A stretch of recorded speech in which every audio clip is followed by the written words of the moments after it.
இந்த rainy season வேற start ஆயிடுச்சா? இந்த சீசனுக்கு நல்ல கோல்டு, காஃப்ன்னு நல்லா வறட்டு இருமல் ஆயிடுச்சு எனக்கு. கோல்டு கூட பரவால்ல லைட்டா தான் புடிச்சிருக்கு. பட் இந்த வறட்டு இருமல் தான் ரொம்ப கஷ்டமா இருக்கு. இரும்பி, இரும்பி. சரி வீட்ல தேன் இருந்துச்சுன்னா, அதையாவது டீ மாரி போட்டு குடிக்கலாம் அப்படின்னு பார்த்தா, அதுவும் இல்ல. சோ ஹர்ஷா ஸ்கூல்ல அப்படியே ட்ராப் பண்ணிட்டு நாங்க ஸ்ட்ரைட்டா ரிலையன்ஸ் தான் போயிட்டோம் நாங்க. வீட்ல வந்து தேனே இல்ல சுத்தமா. சோ வாங்கிட்டு வந்துடலாம்னு சொல்லிட்டு இந்த லைன் டேட் செட்ட ஃபர்ஸ்ட் இது வந்து வெறும் 160 ரூபீஸ் தான். பட் பில் போடும்போது வெறும் 140 தான் வந்துச்சு எங்களுக்கு. அதுலயும் 20 ரூபீஸ் லெஸ் ஆச்சு எங்களுக்கு. என் ஹஸ்பண்ட் அது எப்படி இவ்வளவு கம்மியில குடுக்குறானுங்க அவனுங்க பாரு நல்லா சுகர் சிரப் ஊத்தி விக்க போறானுங்க அப்படின்னாரு. நம்மள குழப்பி விடுறதே இவனுங்களுக்கு ஒரு வேலையா இருக்கு. அதுக்கப்புறம் மேல போயிட்டு இந்த பீகான்ல டிப் பவுல்ஸ் வரும் பாத்தீங்களா? அது ஒண்ணு வாங்கின மீன் நானு. அது நல்லா இருந்துச்சு உடையவும் இல்ல.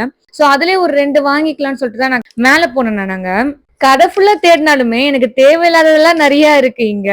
பட் தேவையான அந்த 2 குட்டி டிப்போல் மட்டும் காணவே காணும். சோ அங்க வேலை செய்யறவங்க கிட்டயும் கேட்டேன். இன்னும் கலெக்ஷன்ஸ் வரல மேம் அது காலி ஆயிடுச்சு அப்படின்னு சொன்னாங்க. சரின்னு சொல்லிட்டு இது மட்டும் வாங்கிட்டு நாங்க கிளம்பிட்டோம். உங்களுக்கும் என்ன மாதிரி வறட்டு இருமல் இருந்துச்சுன்னா நான் சொல்ற மாதிரி செஞ்சு பாருங்க. நல்லா ஒரு டம்ளர் தண்ணியில ஒரு பட்டை, லவங்கம், ஏலக்காய், 1/4 ஸ்பூன் அளவுக்கு சீரகம், 1/2 இன்ச் ஜிஞ்சர் வந்து தட்டி போட்டுக்கோங்க. தண்ணி நல்லா கொதிச்சு 1/2 டம்ளர் அளவுக்கு ஆனதும் 1 ஸ்பூன் அளவுக்கு ஹனியை ஆட் பண்ணி வெது வெதுப்பா குடிங்க. வறட்டு இருமல் அந்த கூட சரியா போயிடும்.